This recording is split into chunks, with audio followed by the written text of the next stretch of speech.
நரம்பு சம்மந்தப்பட்ட உபத்திரம், ப்ரெஷர் சம்மந்தப்பட்ட உபத்திரம், கால் வலி, முதுகு வலி, பாத வலி ரொம்ப கவனமாக பார்த்துக்கணும். திடீர்னு வயிறு கடாமுடான்லாம் பண்ணும். சாப்பாட்டில் ரொம்ப கவனமாக இருக்கணும். டிப்ரெஷன் ஆகுமா? கணவன் மனைவியுடைய பிரச்சனையை கண்டுக்காமல் விடுறதுனால பெரிய அளவுக்கு ரிஸ்கெல்லாம் ஏற்படும். குடும்பத்தில் அந்நியர் தலையீடு வேண்டாம்.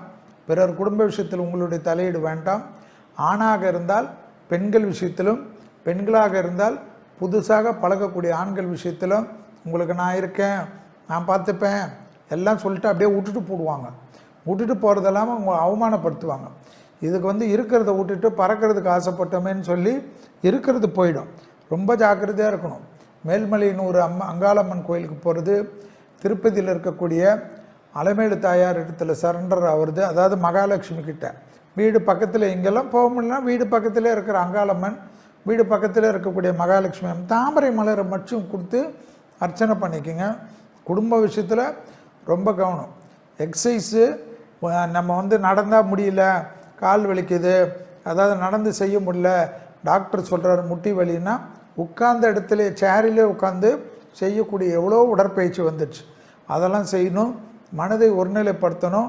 கணவன் மனைவியாக இருந்தாலும் சரி, காதல் அமைப்பாக இருந்தாலும் சரி, காம்ப்ரமைஸ் நீங்கள் தான் ஆகணும். காம்ப்ரமைஸை விட்டுட்டா நீங்கள் பெரிய சிக்கலுக்கு ஆள்படுவீங்க.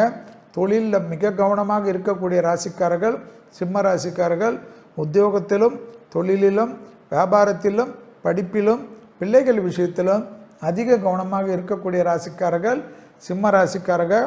தொழிலில் டக்குன்னு யாராவது ஒரு ஐடியா கொடுப்பாங்க, இதை பண்ணு அதை பண்ணு, தனியாக தொழில் பண்ணு, உன் திறமைக்கு நீ ஏன் அங்கே போய் வேலை செய்கிற, உன் திறமைக்கு ஏன் இங்கே போய் வேலை செய்கிறேன்னு சொல்லிட்டு புதுசாக ஏதாவது பண்ணுன்னு சொல்லி மாட்டி விட்ருவாங்க.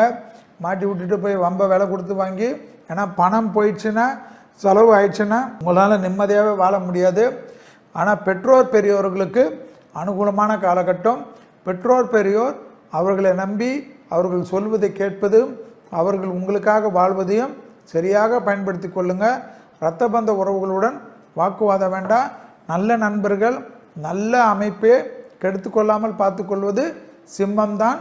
நீங்கள் கொஞ்சம் இறங்கி வந்தால்தான் சரியாகும்.